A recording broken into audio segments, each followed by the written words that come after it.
Good morning. Today we will be discussing about planning in India. So, what exactly is the basic concept of planning? Let's try to understand. So, every economy in the world, meaning every country in the world, they must adopt a procedure that is called the planning. But what exactly is this? When I say planning, generally the definition of the planning can be given like this. Of course, so many people have given so many definitions, but one definition I would like to give you that is the scientific anticipation of tomorrow's economy. Scientific anticipation of tomorrow's economy. For example, if you look at the concept of planning, I can adopt the planning concept in my day-to-day life. I can adopt the concept of planning, this for my professional life, and I can also adopt the concept of planning whenever I want to visit a new place. So, on day-to-day basis, on minute-to-minute, so everywhere the concept of the planning comes into the picture. If I want to go to a movie, I'll plan. I'll list out first of all. So this is generally done. So with or without our knowledge, on day-to-day basis, we are going for the planning. But the planning concept, what we are going to discuss now, is a very, very larger one, and I'm talking about the economy of a country. So if you want to develop the economy of a country, you need to prepare a plan. A plan is nothing but it's a series of steps.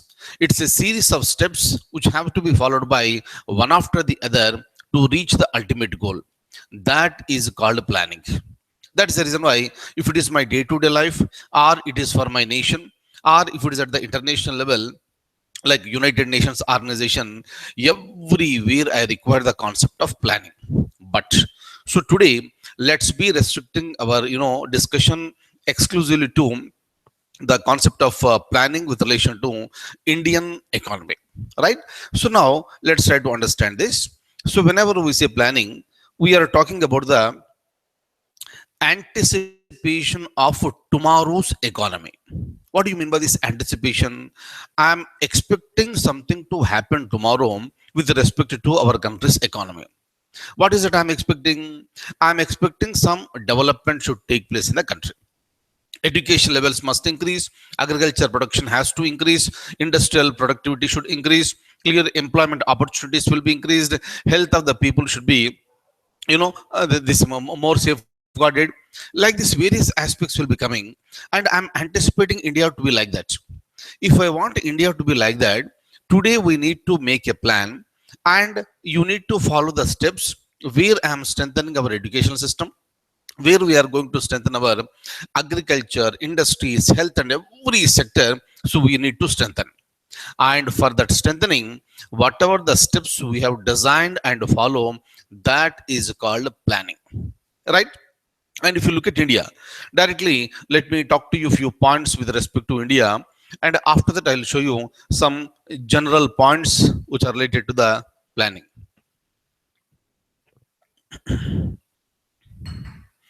Now, so let's try to understand this in a simple manner. Like, when it comes to planning in India, very effectively, the planning was started in India after we attained independence and after the commencement of the constitution. So we got the independence and we got the constitution. Now you need to give a shape. You need to give a shape to your economy, and you need to strengthen your economy. And with respect to that one, already, so we got the government in India, and that government has to take certain decisions on various aspects. So maybe political, social, economic, on every aspect, the decisions of the government is very, very important. In the similar manner, whatever the decisions that are taken by the government, even with respect to our economy, those decisions will play crucial role. That is the reason why, in order to look at the country's economic system, first of all, I need to understand the political system also, right? And if you have a very strong political system in a country, for that country, achieving economic stability is really a very, very easy method. But at the same time, there should be a lot of political will, and there should be lots of commitment on the people who are present in the government. So with that intention, so we got independence and we commenced the constitution. There were so many problems in front of Sri Jawaharlal Nehru, the first prime minister of India, right? So one major problem is the so-called Jammu and Kashmir, right? India was divided, Pakistan was created, and the migration of the people was happening. We discussed this, right? People were moving from India to Pakistan and Pakistan to India. So there were certain problems at the same time. So the problem that is related to Jammu and Kashmir really created a big trouble for India, right? So even at the international level we tried to address this problem, right? And our economy was low. India was a poor country. You need to shape up the country. You need to give boost to our agriculture. You need to give boost to our industries. You have to provide the employment opportunities. Look at the population. Population was 30 crores during that time. So today we are 125 crores. But at that time the population was 30 crores, and it was a huge task for the government of India to shape India's economy. Hence there was a necessity so to go for a very very systematic and scientific planning. Now, so who should make the plan? Making the plan is the responsibility of the political party that is there in the power. Meaning any political party that is there in the power so must make a plan and see that there will be a development. But by looking at the various issues, it is very difficult for the government to sit down and make a plan. And moreover, if you look at our ministers since the beginning, even today also, with respect to educational qualifications for the people in the parliament and state legislatures, what are the educational qualifications? No educational qualifications. So if a person wants to become a member of the Lok Sabha or a member of the assembly, you know what are the qualifications. Must be a citizen of India and should be minimum 25 years of age. For Rajya Sabha and state legislative councils, it is 30 years. That's it. So apart from this one, nothing like educational qualifications were mentioned in the constitution since beginning. Even today also, no educational qualifications. You require educational qualification to become, this IAS officer, to become group 1 and group 2 officers, but not for the so-called a politician, right? So now, so by looking at the background of this one, so I cannot expect the ministers who are present in the government to sit and make a systematic plan. That is the reason why there was a necessity of a separate body that can make the plans, and the plans will be submitted to the government, and the government will approve those plans. That is the reason what we say is that the people who are there in the politics, especially the ministers, I'm telling you, they should have the heart. They should have a big heart to serve the people. That's it. Clear? So when it comes to this mind, they can utilize the mind of the secretaries who are considered to be the IAS officers and other central service people. Similarly, at the state level, you have the IAS officers and also the state government employees. Group 1, group 2 people are there. So now, so the brain can be utilized by the so-called the administrators, and the heart of the politicians must come into the picture for serving the nation in a better manner. Clear? And with that intention, what happened? For the first time in the year 1950, immediately after the commencement of the constitution, we created a body called Planning Commission. We created a body called Planning Commission, and that Planning Commission continued for a long period of time in India. And later, on January 1st, 2015, we created a new body called Niti Ayog, and that Niti Ayog has completely replaced the Planning Commission. So regarding Niti Ayog, we'll be discussing about it later, but we'll come in a very systematic manner, and we'll try to, be there in the year 1950. So we'll try to understand what exactly happened during that time. Now, there is a necessity for a body called a Planning Commission. Of course, before Planning Commission also, some advisory committees were established. I'll tell you all those things. Now I'll show it to you. But otherwise, the responsibility of the Planning Commission is to make a plan and submit the plan. And what should be that plan? That plan aim at the social and economic developments.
Yeah, right. So some fluctuations are there, internet fluctuations. Now, so if you look back, this India of this 1951 Planning Commission, it started making the 5-year plans. 5-year plans means this is a plan for 5 years. Okay, kindly remember this. Number one point. Number two is that apart from 5-year plans in India, so during our discussion, we also come across with a concept called annual plans. The name itself is indicating annual plan is a plan that has been designed for 1 year. Clear? So like that, it's a two times we have come across with a concept called annual plan periods. Kindly remember, annual plan is 1 year. So whenever I say annual plan period, putting together 2 to 3 years put together is called annual plan period. That's the reason why in India, starting from the year 1966 up to the year 1969, we had um, annual plan. Clear? So that is 3 years: 66, 67, 67, 68, 68, and 69. Right? So this particular 3 years put together is called the first annual plan period. In that period, how many annual plans are there? Three annual plans are there. Am I clear? Very, very important. And again, after that one, again we came back to the 5-year plans. And again, after a period of time in the year 1990 up to the year 1992, meaning for 2 years, again we went back for the annual plans. Meaning whether we'll be going for the 5-year plans or annual plans, that will be decided by the government of the day. So that all depends on the economic conditions. So during our discussion, we'll try to understand why this there was a shift from 5-year plans to this annual plans. We'll try to understand. And apart from this, we also came across with another type of planning that is called rolling plans. Clear? So meaning one is the 5-year plans, second one is the annual plans, and third one is the rolling plan. So these are the three different types of plans that were present in India, all these years. But majority of the times we went for the so-called, you know 5-year plans. 5-year plans, please remember this one, very important. So now, as of now, so we are in the 12th 5-year plan, right? And this 12th 5-year plan started in the year 2012, and it will continue up to the year 2017. Already we are in the year 2017. But whenever I say year, I am talking about the financial years. And you already know what is the meaning of the financial year. Let me not say anything. April 1st to March 31st, that is a financial year.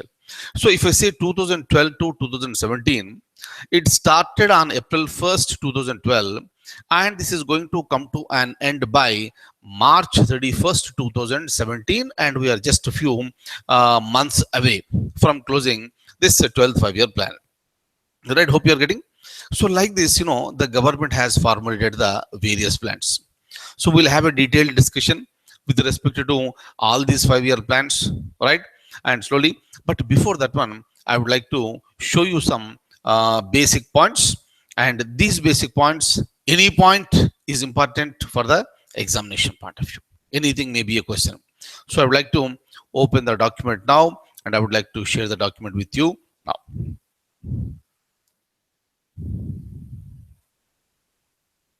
So with respect to economic development, document has already been sent to you. You might have received that. Just a moment.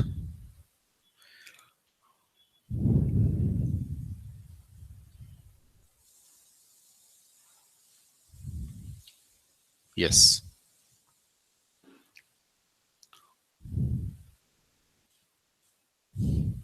Yeah. Please have a look at this. So this is the primary sector, secondary sector, and tertiary sector. You already know what exactly are these. Just have a look at this.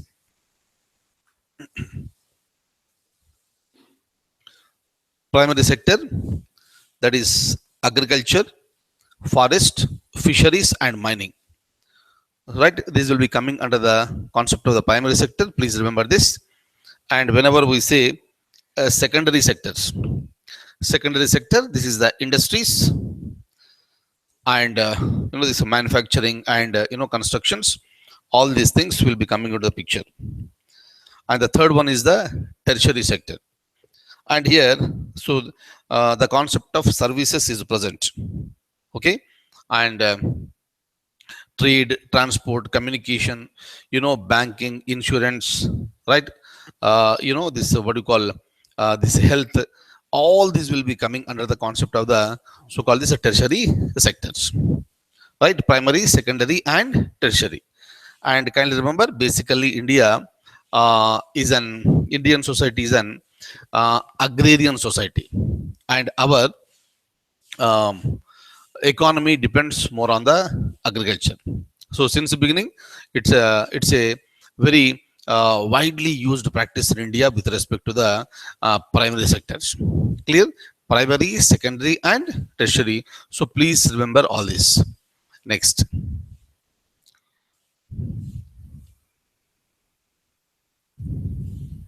Now, I'm going further. Look at this. Some basic information. Kindly have a look at this planning. Joseph Stalin was the first one to introduce planning in USSR during late 1920s.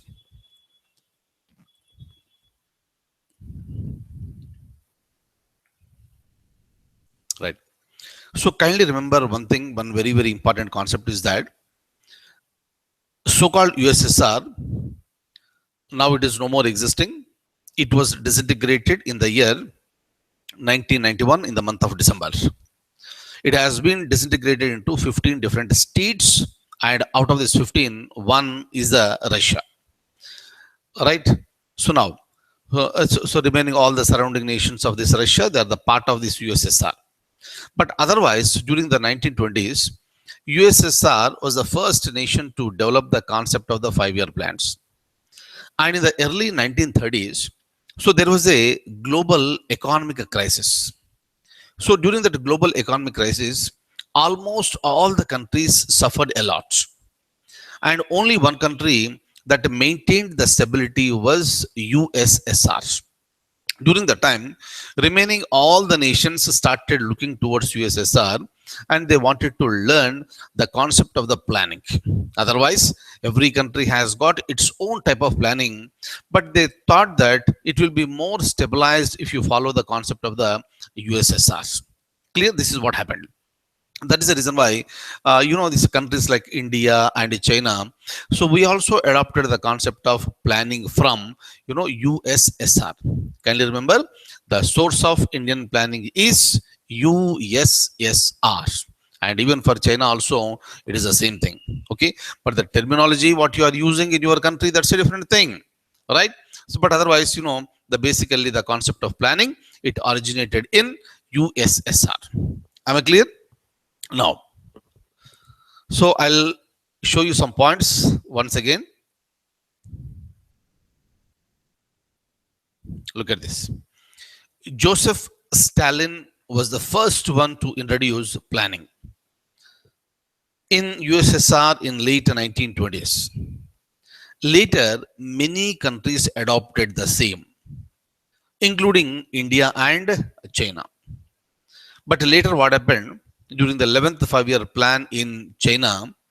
It has been renamed as, meaning instead of calling five-year plan, they said that it has been renamed as Guhya, meaning guidelines. So there is a Chinese word. In whatever the manner you want to pronounce, you can pronounce it, no problem. But I want you to remember that particular word. Maybe a possible question. Maybe a possible question because we always compare ourselves with the China. Next, in India, Indian National Congress set up the National Planning Committee in the year 1938. If you go back to the year 1938, we were under the clutches of the British. right? So we were under the clutches of the British during the, this 1938, and later it was followed by Bombay plan and Gandhian plan in the year 1944, and Second World War has come to an end in the year 1945, and after this war, Reconstruction Committee of Indian Trade Union formulated another plan, and that plan is called People's Plan. Am I clear? Very, very important one. So, Reconstruction Committee of Indian Trade Union formulated a plan called, this People's Plan. Next, in the year 1950, Sarvodaya plan was formulated by Jai Prakash Narayan. See here, I am giving you this information because this is important. This is important especially for the preliminary examination point of view. Okay. Now, so why there is a requirement of the planning? Planning is required for rapid promotion of the standard of living by proper exploitation of the resources. Right? So we are not saying the word, exploitation, but we are saying proper exploitation. So proper exploitation is possible, only through the planning. Otherwise, just because we have various natural resources, so can we afford to utilize these resources according to our whims and fancies? No. That is the reason why there is a necessity of a very effective planning in countries. Clear? And India is following the same thing. So obviously, you need to develop the standard of living of the people. You need to improve the quality of life of the people, and that is possible only when you have a very strong economy, and that is possible only when you have a very sound planning system and implementation system. That is the reason why planning is a must. Clear?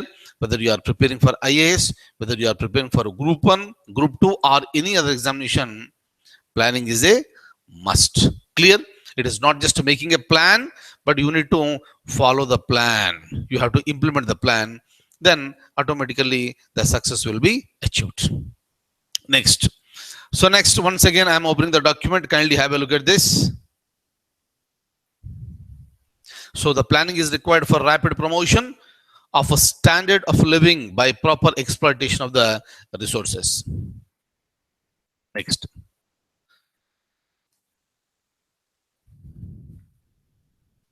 Yeah, look at this.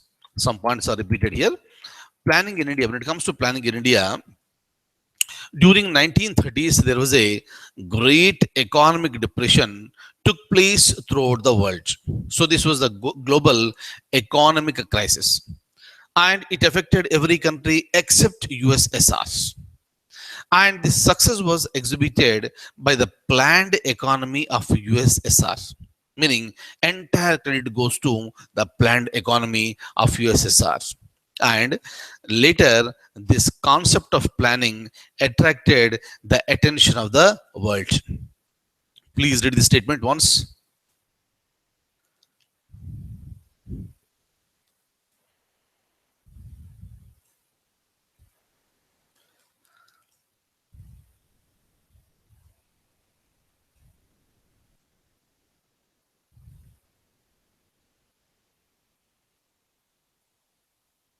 Right? Next. Look at this. Next. In the year 1934, M. Vishveshwaraya, Mokshagundam Vishveshwaraya, very, very famous personality. You must be aware of this. Right? Mokshagundam Vishveshwaraya wrote Planned Economy for India, and this is the first systematic work contemplating a planned economy for India. Again, it's a possible question. Who wrote Planned Economy for India? Answer is Mokshagundam Vishveshwaraya. Right?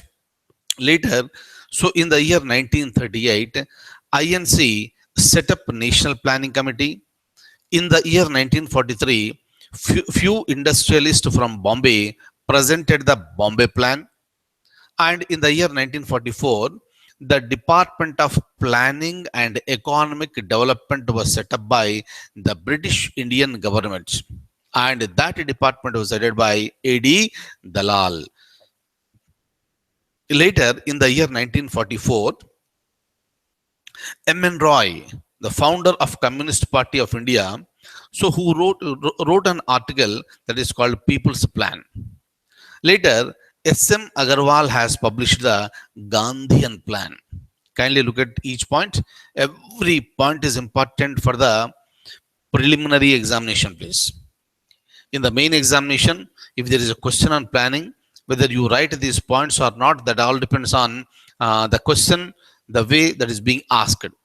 But you need to be so specific, so objective with respect to the preliminary type of examination. Am I clear?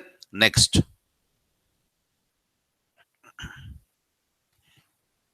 Next, in the year 1946 in India, National Planning Advisory Board was set up by interim government.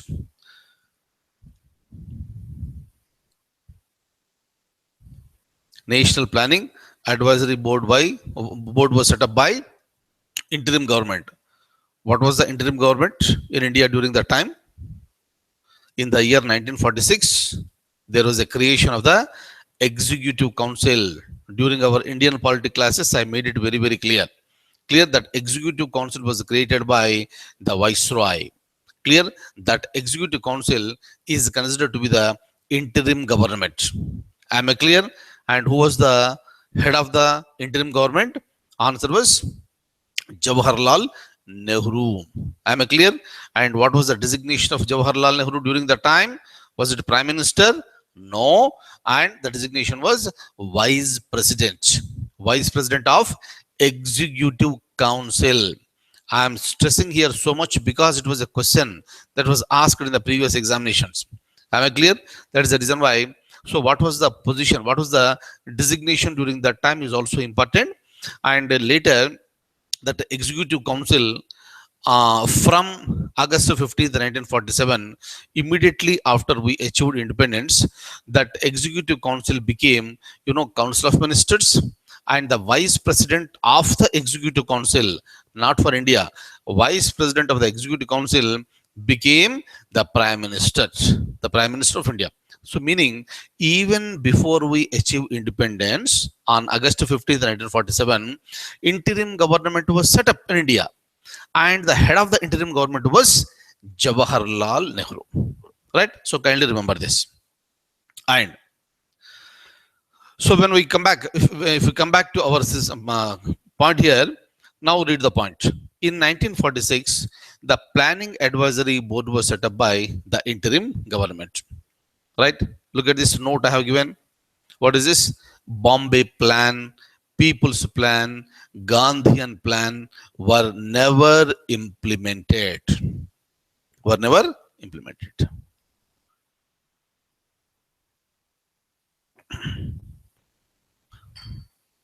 Next.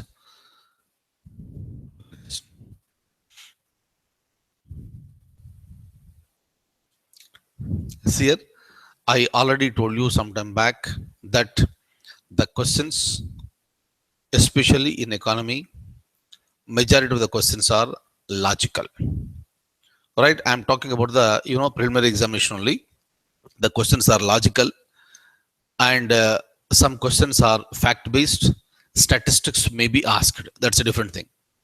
But by understanding the subject very properly, systematically, scientifically, you can answer majority of the questions from Indian economy. I'm telling you, take it for granted. You can answer majority of the questions from the so-called Indian economy. That all depends on, right? So how you attempt that question. Clear? So don't get panicked with Indian economy. Indian economy is such a nice subject. Only the way is that how you approach the subject is very important. Clear? Majority of the people who speak to me, they say that, so this is a very difficult subject, sir. No, it is not difficult. It's not difficult. It's a very, very easy subject. But the only thing is that the approach of the people, that is different from one person to the other person. But since, so we are all together now, so you just follow, so whatever I am going to, whatever I am guiding now, and the subject will become very, very easy. Clear? That is the reason why even during our discussions, periodically and very repetitively, I say that you need to use your logic for answering the economic questions. Clear? So why? So let's try to understand. I gave you some examples in the previous classes. Now, so we'll also look into one more point. Now you will understand better. Clear? And especially for every subject, whenever you are learning any subject, you have to be more focused. You have to be more focused. And especially for Indian economy, you need to be more and more focused. That's it. That is only the secret. Clear? Otherwise the subject is cool, very cool subject. You listen to my classes and you read my notes. Enough. And after that, if you read the newspaper, you can nicely enjoy the the subject, the news that is related to economy also. That's it. Look at this. So now, why there is a need for planning in India, right? Why there is a need for planning in India? Every country needs the planning, but why India? Look at this. Number one is the large population. If the population is larger or smaller, you require planning. Yes or no? But especially for countries like India, whenever I say the large population, so this large population is related to various religions, various regions, various cultures, various languages, and various practices are there. Right? That is the reason why various types of groups are present in India. And you need to satisfy the needs of all the sections of the society. And India is a country, India is a land where you have different groups of people are present in a single land. So obviously, the responsibilities of the government of India are higher than compared to any other country. So you need to design the plans in such a manner. Number one, because you have a huge population. Number two, different groups are present, and you need to address the economic issues of each and every group, and you cannot neglect any group. That's the reason why, because of the larger population, because of the different groups that are present in India, India needs planning, right? That also very systematic and very scientific planning. Clear? But kindly remember, whenever we make a plan, I cannot say that every 5-year plan was a successful one, right? How many plans were successful, how many plans were not successful, that will be understanding. But so let's try to look at the reasons, more reasons. Have a look at this now. So number one is the larger population. Number two is the low per capita income. Per capita, what do you mean by per capita income? Per capita income is the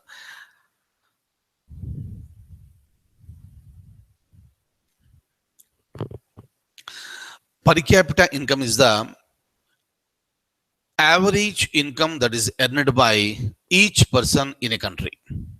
Clear? I am talking about the per capita income. That is the income, not income, average income earned by each person is considered to be the per capita income. The more is the per capita income, we can expect that our economy is more stronger. That is the reason why, if you look at the developed nations, their per capita income is very much high when compared to developing nations and also the underdeveloped nations, right? So that is the reason why, so planning is a must, and you want to strengthen your economy. For that reason, you have to improve, you have to increase the per capita income. So from low, it should reach to the medium level, and it should reach to the higher level. So definitely it will take some time, and for that reason you need the planning. Am I clear? Kindly remember, when I say per capita income, it is not the income, it is the average income of the population in the country, right? Average income in the sense, everybody is not earning equally. Everybody is not earning equally. Somebody may be earning 10 lakhs per month, and somebody may be earning sorry, let me say per annum. So somebody may be earning 10 lakhs per annum, somebody may be earning 100 crores per annum, or somebody may be earning just 1 lakh per annum, or somebody may be earning zero, right? So per annum.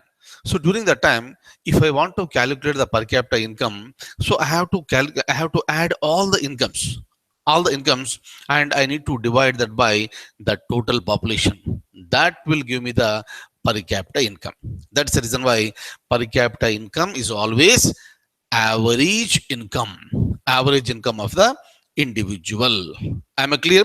So now, so because in India we have the low per capita income, I need planning. I need the planning, so to improve the per capita income. Clear? That is the second one. Next. Next. Inequality of distribution. Obviously, so this is the problem since the beginning. Inequality of the distribution. So to make it equal, again you require planning. Inefficient production requires the planning, so to make inefficient to efficient production. Is that okay? And in India, the planning was taken up to overcome the above said problems, right? See, here in the examination tomorrow there may be a question: which of the following are the reasons for planning in India, adopting planning in India? So during that time, look at each option a logical view. And if you look at each option with a logical view, it becomes very easy to understand. You can eliminate certain options, and finally you can come to a conclusion.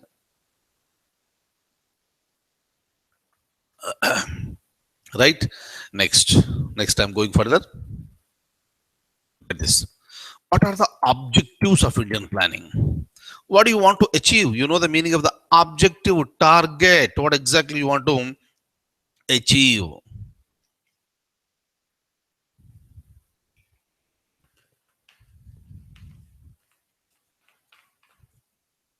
Okay, look at this.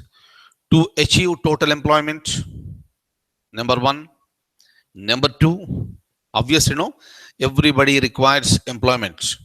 Employment will provide the opportunity to work and also to earn. So when we start earning, we have the capacity to spend, and we'll be spending on the items that are required for our day-to-day survival. If the person does not have the employment, no salary, no income, no spending, and those people will live in the poverty. The more is the poverty level in India, the more is the poverty level in a country, that is considered to be the more backwardness of the country's economy. And in India, so we want to move forwards. That is the reason why you need to achieve the total employment, and one of the objectives of the planning is the this achieving total employment. Clear? Next, number two is the to maximize per capita income. Just now I told you what is per capita income. Next, planning is also necessary for rapid industrialization. Planning is also necessary for rapid industrialization. Yesterday, during our discussion, I touched one point. Basically, we are agrarian society, and our economy depends more on this agriculture, right? And and even for producing more agriculture, you require planning. Just because we have the traditions and we have the known practices of producing agricultural output, it does not mean that there is no necessity of planning for agriculture. And look at India before the year 1947 and after the year 1947. The problems in India so were numerous during that time. Even before 1947, agriculture was there, and the concept of Union of India was not there. And starting from the year 1947, after we got independence and after the commencement of the constitution, we are talking about the union of states, right? India, that is Bharat, shall be a union of states. You know the meaning of this, right? So now, so because you need to look at the country as a whole. Previously, that was divided into this the so-called the princely states. Clear, kings were there, nizams were there, but later, since we formed into a single country and unified country, so-called the Union of India, now the government that is present in each state and the government that is present at the central level must focus on the people. State government will focus on the people at the state level, and the central government must focus on the people who are present throughout the country. That is the reason why. So you need to produce the agricultural outputs. Clear? So if you don't produce the agricultural goods, then what will happen? The people will die of starvation. And for that reason, you require a specific planning. That is the reason why, in order to achieve self-sufficiency, so we started, this we have given high priority to the agriculture in the first 5-year plan. Obviously, see here, 30 crores population was there. Today I'm 125 crores. So, but otherwise, what will happen? First of all, you should be in a position to provide food grains to the people for eating. If the people don't eat, they will die. And if the people will die, what is the meaning of the nation? Nation is nothing but group of people living together. But if the people are not there, and if some people are dying, obviously the concept of the nation will be lost. That's the reason why India's one of the objectives in the beginning was that to achieve the self-sufficiency. Is that clear? So that is the reason why agriculture was given the top priority in the first 5-year plan. And if you keep on depending only on the agriculture for the purpose of your economic development, it will take longer period for the nation, especially for countries like India, where our agriculture depends on the monsoons, and those monsoons are erratic monsoons. Regularity was not there. If the monsoons are there, so we have the agricultural productivity. Otherwise, no agricultural productivity. Clear? So obviously, what will happen? So you need to look for some other alternatives to strengthen your economy. That is the reason why. So India also started planning for the rapid industrialization. Right? So why rapid industrialization? Because of the huge population. You need to provide the employment opportunities to the people, and more will be possible only through the rapid industrialization. Then what about the agriculture sector? In the agriculture sector, there is no problem. There was a jobs were available during that time, right? So, but over a period of time, what will happen? If you can foresee, if you can foresee the future, definitely the population of the nation will increase. And if the population of the nation is increasing, accordingly, you have to strengthen your economy. And how long this agriculture will continue? Agriculture will reach to a position called a saturation. After that time, after that one, so no jobs will be available. No jobs will be available in agriculture, and the people will start looking for some alternatives, and that alternative should be there in the form of the industrialization. That is the reason why India wanted to go for the rapid industrialization. Number one, for providing employment opportunities. Number two, strengthening your economy. Number three, if you don't go for the rapid industrialization, a nation will remain as a developing nation only.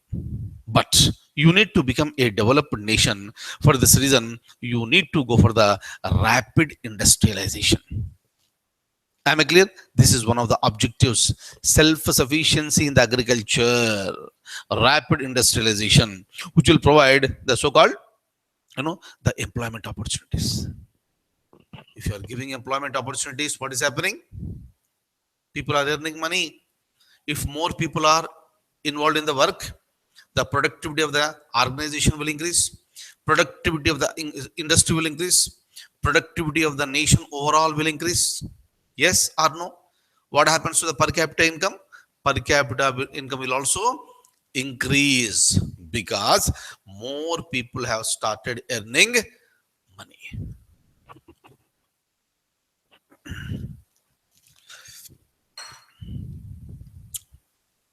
Hope you are getting this.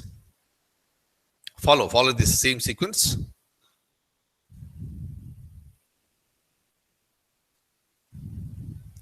Look at this. Okay. And next one is to reduce inequalities of income. So what are the objectives? To achieve total employment, to maximize the per capita income. Hopefully you agree with each and every point. To enhance rapid industrialization, to achieve self-sufficiency, and to reduce the inequalities of income. Okay, have a look at that. Look at all the points once.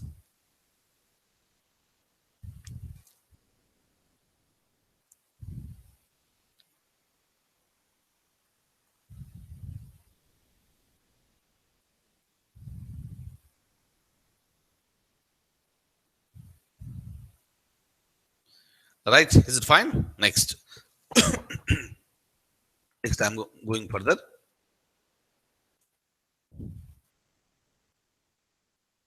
Look at this. What are the basic features of Indian planning? So, if you look at this Indian economy, rather Indian economy,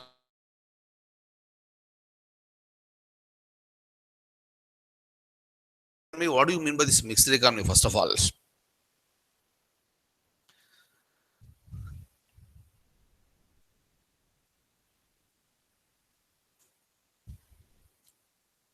it is always better for you to relate one topic's concepts with some other subject. For example, see here, so when I was discussing with you with respect to Indian polity, I discussed regarding a word that is called socialist. Socialism concept I have discussed. In socialism, what is happening?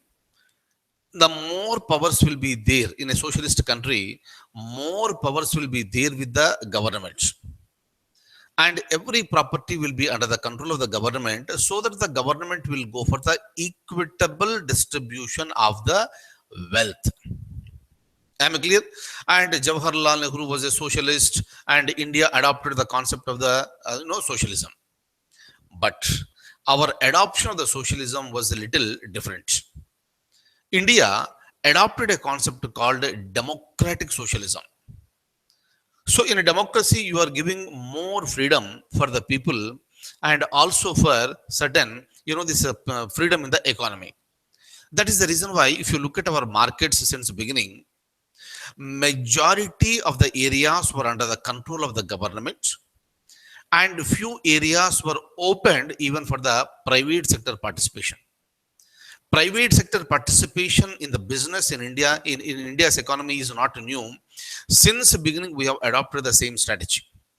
Clear? That is the reason why. So deliberately we adopted a concept of democratic socialism. So where you are permitting even the private sector to play a role in India's economy, but that role was a limited role during that time. Majority of the role and the very serious role and higher role was played by the government. That is the reason why all the sectors, except few, were under the control of the government. Maybe telecommunications, maybe insurance. So these are all, maybe civil aviation. So these are all under the control of the so-called the government. But over a period of time, what happened? Entire globe was changing, right, economically, and India should also change. In order to be a part of the globalization, you need to adopt the new strategies, and those strategies were adopted in the form of 1991 economic reforms. And for the first time, we opened our economy. And for the first time, so we introduced the concept called LPG, liberalization, privatization, and globalization. So this is what happened. And after that one, so the majority of the sectors, except a few, right, except something called nuclear energy, this railways and defense, except a few, remaining all the areas were opened even for the private sector participation. Look at the civil aviation, look at the what do you call it, insurance, telecommunications today, right, even the banking system, right. So all these were open for the private participation. Hope you are following this one. So meaning, depending on the changes that are happening at the global level, Indian economy also changed. And during this time, the role played by the government will become very crucial. Am I clear? Very, very important one. Meaning is simple. Whenever I say mixed economy, in that country's economy, there is a coexistence of both public sector and also the private sector. What do you mean by public? Meaning government. Government sector is also there and private sector is also there. Clear? And in any country, if these two sectors are coexisting, that economy is called mixed economy. And we are mixed economy not just now, but since the beginning. Since we started our journey, we are, the so-called the mixed economy. Clear? But there were lots of limitations and restrictions on the private sector during that time. And today, right? And today, so now it is called the free market economy. You know the difference between, I was telling you in the previous class, license Raj and free market economy. Today, we are free market economy. Is that okay? And we got rid of, license Raj. Hope you are ready this. Tomorrow there may be a question. They will ask you, what do you mean by mixed economy? Right? Now you know the answer.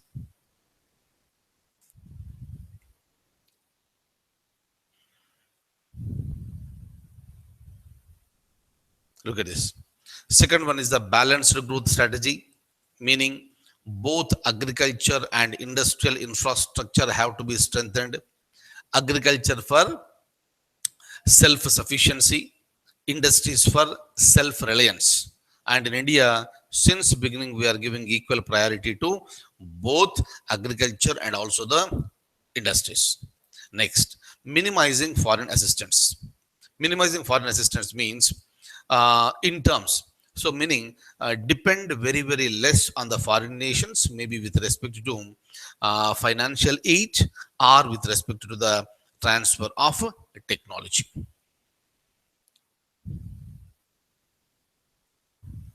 Okay. So, here, so today we have understood what is the planning and what is planning commission, when it was established, what were the various plans that were present in India, before the independence, and what are these 5-year plans, what do you mean by annual plans, and what is a rolling plan, we understood.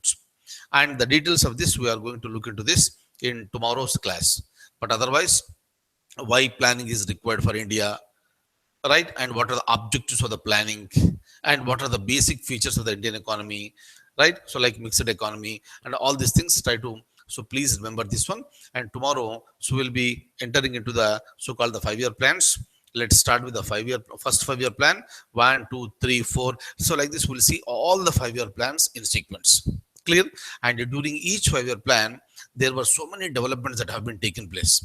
So, let's try to understand each and every plan in a very systematic manner, and anything may be a question in the examination. Am I clear? And this will be the topic for tomorrow. Okay. And I wish you all the very, very best and have a fantastic and wonderful day. Thank you so much.